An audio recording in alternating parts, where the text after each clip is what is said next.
As the Electoral Act Amendment Bill expires on Sunday, Presidency assures the bill will be signed. Transmission Company of Nigeria launches 3 new transformers to improve electricity in the country. In international news, Trump gives Canada till Friday to respond to revised free trade agreement.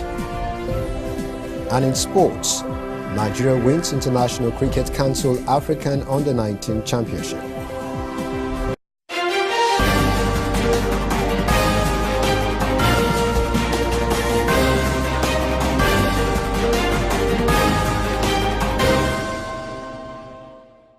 This is ANN News.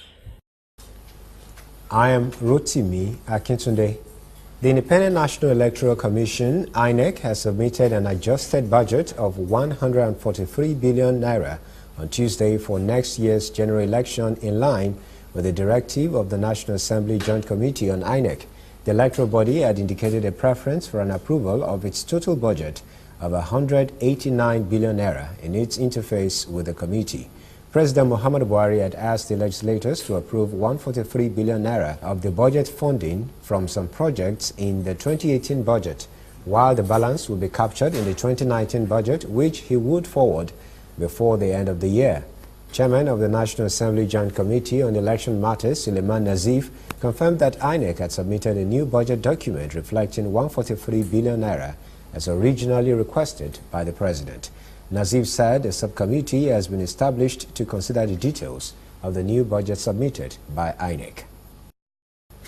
The Federal High Court in Abuja has ordered a stay of action on any impeachment plan of the Senate President Bukola Saraki, pending ruling on a suit filed by some senators challenging such a move. Senators Rafiu Adebayo, Kwara South, and Issa Misau, Bauchi Central, have dragged the Attorney General of the Federation and Minister of Justice, the Inspector General of Police, and the Department of State Services (DSS) before the court, seeking for an order restraining them from aiding the forceful removal of the Senate President. Hearing has been adjourned to early next month. The People's Democratic Party (PDP) has urged President Muhammadu Buhari on Tuesday to explain the whereabouts of the 4 trillion naira unremitted oil revenue and other financial routes in the presidency, as detailed in the audit report by PricewaterhouseCoopers, a firm commissioned by his administration. The PDP challenged Buhari to make good on his declaration that he would jail treasury looters. The party said the president should first do a self-search and explain the alleged sleazes linked to his office. Meanwhile, All Progressives Congress has said there is no verifiable evidence of underhand dealings or 9 trillion naira corruption in the operations of the Nigerian National Petroleum Corporation, as alleged by the People's Democratic Party. As the 30 days constitutional provisions for the President to assign to Electoral Act Amendment Bill expires on Sunday, the National Assembly may likely override President Buhari's veto if he fails to append his signature to the bill or return it to the Parliament. The Presidency says there was no cause for alarm, as the President will do the needful before the expiration of the 30 days constitutional provision. The bill was transmitted to the President for his assent early this month after the corrected version was passed by the National Assembly late last month, and the President has reportedly withheld his assent to the bill on 2 occasions. Assistant to the President of National Assembly Matters, Senator Ita Enang, echoed that the needful will be done, said the bill was being studied by the President's team before he signs it. It has been with the President for 11 days now, and it is still with the President, and Mr. President will give his decision within the time limited by the Constitution. Minister of State for Petroleum Resources Ibe Kachiku has refuted on Tuesday insinuations that the federal government plans to sell the Nigerian Liquefied Natural Gas Limited (NLNG). He said there was no such plan at the moment.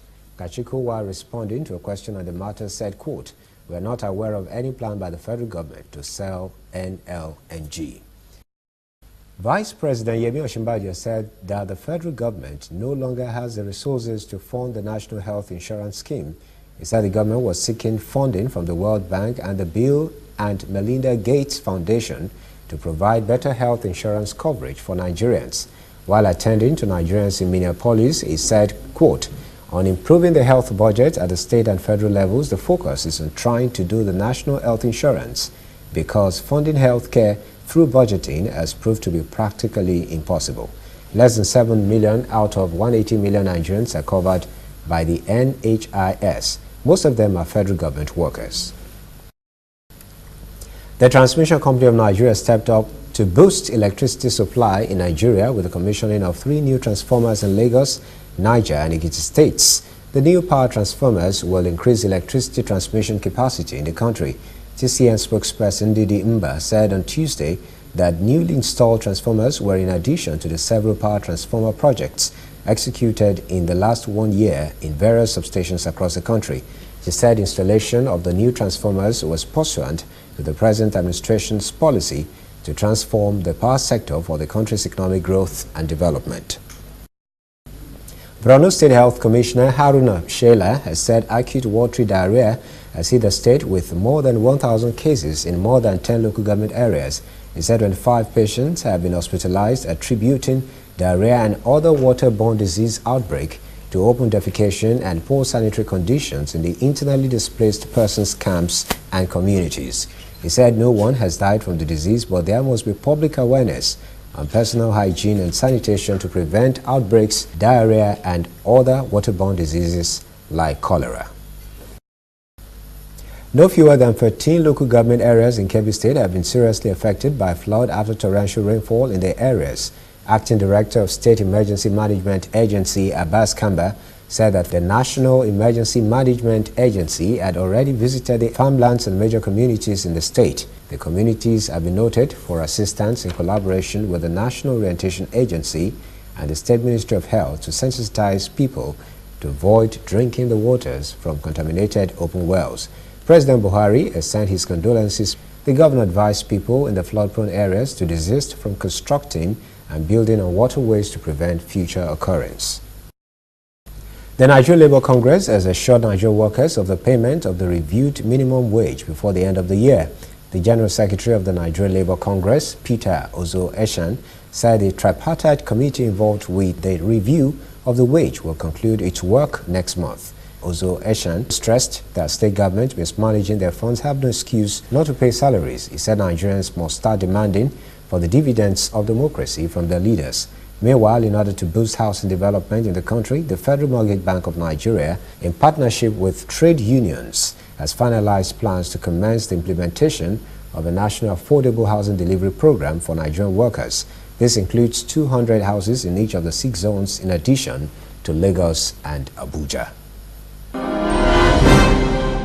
Coming up, a quick trip around Africa, and later, Trump awaits Canada's response on revised free trade agreement.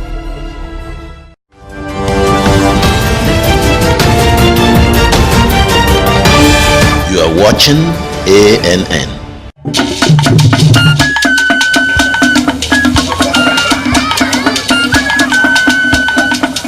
Are you sure you want to do this? Adam, go and bring us your husband.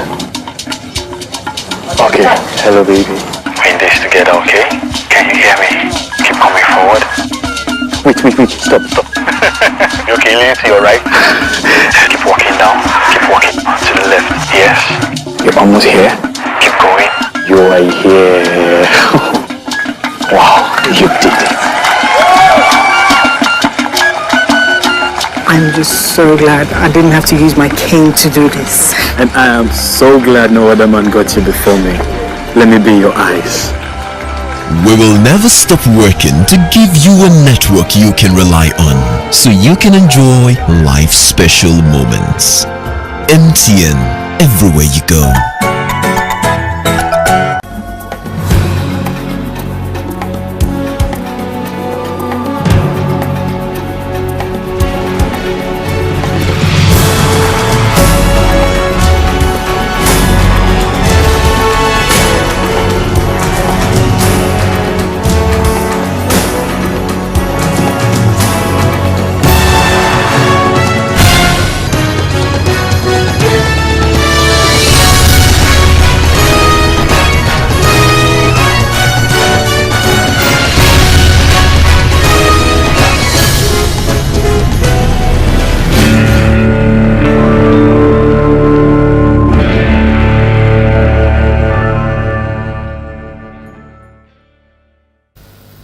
Welcome back. This is ANN News. Now on the African scene, UK Prime Minister Theresa May has arrived in Abuja, where she had held a closed-door meeting with President Muhammadu Buhari on the second day of her trade mission to boost ties with Africa. This is Theresa May's first official visit to Nigeria and part of her trip to selected sub-Saharan African countries since becoming British Prime Minister.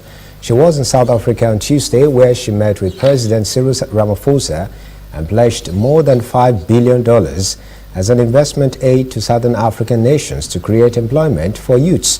She said there will be a fundamental shift in aid spending to focus on long-term economic and security challenges rather than short-term poverty reduction. As UK Prime Minister Theresa May continues her tour of Africa with a visit to Nigeria, another European leader, Germany's Angela Merkel, is on the continent too. Angela Merkel is visiting Senegal and will also make stops in Ghana and Nigeria. Her aim is to boost trade with Africa. Merkel said in a recent video address, African countries could be a good market down the line. Seems everyone is trying to woo Africa, where China, France and the US have been the dominant financial forces. An Egyptian court has sentenced 6 people to death for their roles in the 2016 militant attack on a security checkpoint in which a policeman was killed on Tuesday. Cairo Criminal Court also sentenced 2 defendants to life in prison and 4 others, including a 15-year-old, to between 3 and 15 years. All were charged with establishing a terrorist group, among others, for the attack on security forces. The death sentences came after the court received approval from the country's highest Islamic authority, the Grand Mufti. Egypt has cracked down on suspected Islamists since the military ousted an elected but divisive Islamist president in 2013. Since then, authorities have carried out dozens of executions. Kenya's High Court has temporarily halted criminal proceedings against the Deputy Supreme Court Justice, Philomena Mwilu, who was arrested on Tuesday and charged on suspicion of corruption, failure to pay taxes, and improper dealings with a local bank. The Chief Magistrate of Kenya's Anti-Corruption Court, Lawrence Mugambi, has rejected an order by the High Court to stop Mwilu's prosecution. He said the order contained a clerical error, so he has postponed the case until Friday to allow time for the High Court to clarify its position. South Sudan rebel leader Riek Machar has agreed to sign a final peace deal with the Juba government to end years-long brutal civil war. He had initially refused to sign on Tuesday, demanding guarantees over their reservations about the deal. But after a mediated settlement, he agreed to sign on Thursday, August 30. Machar and President Salva Kiir have held weeks of talks in Khartoum to end the conflict that has killed tens of thousands and displaced millions since 2013 in the world's youngest country. Sudan helped broker talks between the rebels and South Sudanese President Salva Kiir, which appeared to achieve a breakthrough in recent months, with the sides signing a ceasefire on August 5th. Previous peace agreements have only held for a matter of months before fighting resumed. Kiir has blamed it on foreign influence. Several members of the UN Security Council, including Britain, France and the Netherlands, said the UN was ready to offer logistical aid for presidential elections this December in the Democratic Republic of Congo. The DRC has rejected all offers of support, advice, oversight and funding to help organize the election. U.S. Ambassador to the UN, Nikki Haley, said it does not insult the DRC sovereignty for Electoral Committee to accept logistical support from MONUSCO, the UN stabilizing mission in the country. She added that many questions remain about the country's electronic voting infrastructure. Soldiers involved in the beating of Uganda lawmakers and civilians over their alleged role in a stoning of President Yoweri Museveni's convoy have been arrested. Lawmaker and songwriter Robert Yagulai was among dozens of people detained. Their lawyers and others have said they were beaten and tortured while in detention. The government has rejected the accusations, calling them rubbish. Now, Army spokesman Richard Karamire said they have apprehended all the soldiers who were involved in the incident and they have been brought to book. He didn't say how many had been arrested or when their cases will be heard. Parliament Speaker Rebecca Kadaga had called for the arrest of security personnel involved in the suspected beating and torture of 33 persons after their arrest over the convoy incident. When we return, international news, and later, Nigeria wins International African Under-19 Cricket Championship.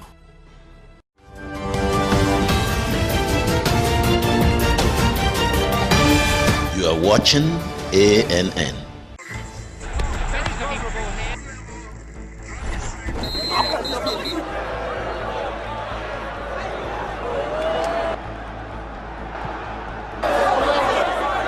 Super Awoof. MTN gives 2,000% bonus for reactivating your MTN SIM.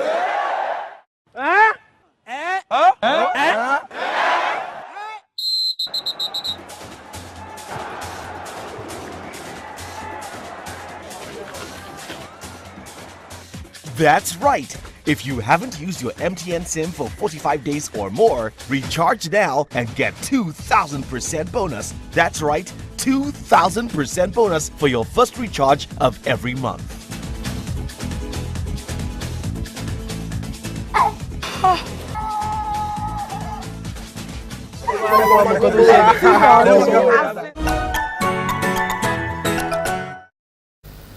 Welcome back. This is ANN News. In international news, the rush is on Canada to come to a trade agreement with the U.S. after Donald Trump gave an ultimatum. Canada's Foreign Minister Chrystia Freeland has flown to U.S. to discuss the North American Free Trade Agreement NAFTA, a landmark tripartite pact among the U.S., Mexico, and Canada, dating back to 1994. Her visit comes a day after the U.S. and Mexico agreed to a new trade deal between the two countries, sidelining NAFTA. Canada is the third member of NAFTA, but it is yet to say whether it will join the revised free trade agreement that includes only the U.S. and Mexico. Freeland said Mexico's negotiations clear the way for Canada to have some significant and productive conversations with the U.S. Trump has threatened to tax Canada's auto sector or cut it out entirely if a deal is not reached soon. And in American politics, President Trump is predicting violence if the Democrats win November's midterm elections. He told Christian leaders that November's vote will be a referendum on freedom of speech and religion, and that these are threatened by violent people. Trump has appealed to conservative Christian groups to turn out in large numbers to vote. Midterm elections are widely seen as a test of the president's popularity, but 90% of the time, the party of a first-time president usually loses seats in the House and Senate. This year will be especially interesting given Trump's antics during his almost 2 years as president. Trump has been battling negative publicity after his ex-lawyer Michael Cohen pleaded guilty to bank fraud and violation of campaign finance laws, and former campaign chief Paul Manafort was convicted earlier this month on 8 counts ranging from fraud to money laundering and failure to disclose foreign assets. President Donald Trump himself is not up for re-election, but his ability to push through his agenda in the final 2 years of his term will hinge upon the November outcome. Brazil is sending troops to its northern border to guarantee law and order.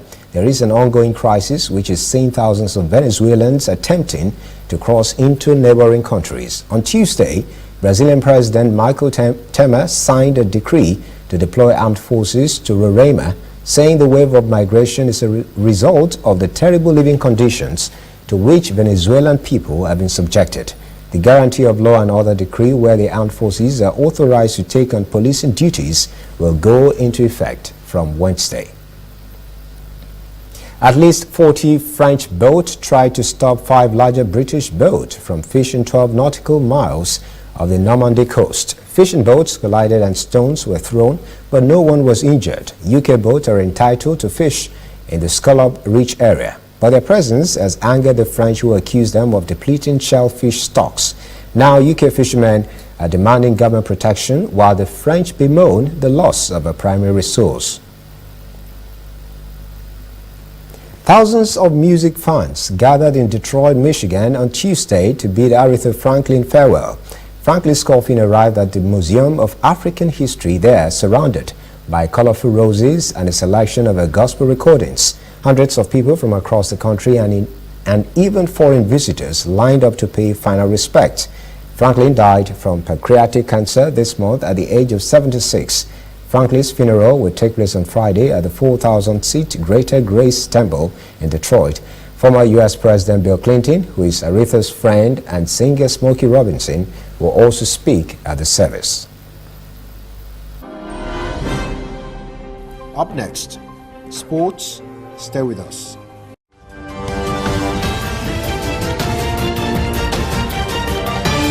You are watching ANN. If you know fit go internet or follow for Twitter, you know fit snap photo send or get it photo send. Now because you dey use Palasa, your phone no dey answer. See me see wahala. My brother, go get smartphone, yeah. Drop that Palasa phone. Phone wey no go for your hand, yeah. Drop that Palasa phone. Phone wey no fit take selfie. Drop that Palasa phone. No be correct phone, yeah. Drop that Palasa phone. Upgrade to a smartphone today and get double data for 6 months on any MTN data bundle you buy. Simply purchase a smartphone from any store, anywhere in Nigeria, or bring your current smartphone from any network. Insert your MTN SIM card to start enjoying your double data bonus. Offer is open to all new and existing MTN subscribers. Join the largest smartphone movement today. Make it not for your hand, that's While the world sleeps, ANN News stays awake. News takes no time off. We are awake so you can sleep. We report the stories that keep you up to date, events that affect your day, your week, month, and experiences. We scour the world, bringing it to your living room. Watch ANN News in a truly African spirit. There is a new all-news network on the scene in Nigeria to give news from a purely news perspective and to promote free information flow across Africa. Fresh views, unbiased, bold, with a purely African view. African News Network, ANN, in a truly African spirit. Welcome back to ANN News. In sports, Nigeria's junior national cricket team beat Sierra Leone by 137 runs to win the International Cricket Council Under 19 World Cup qualifier Africa Division 2 title. Nigeria's best bowler at the tournament, Peter Ao, led the win by claiming 5 wickets. Nigeria Cricket Federation President Yahaya Akwanya said the team deserved all accolades for the win. The Seychelles Football Federation has confirmed that the 2019 Africa Cup of Nations qualifying series between Super Eagles and the Seychelles national team will take place on Saturday in May. Seychelles is an archipelago on the western island ocean off East Africa. The game is crucial to both the Super Eagles and Seychelles team. Both teams have lost their opening games in the series. I wish both teams an enthralling match. That is ANN News this evening. Thank you for joining us. For details on these and other stories, visit our website, annafrica.net. Conversation continues on our social media platforms, Twitter, Instagram, and Facebook at ANN Africa TV. I am Rotimi Akintunde. Have a great evening.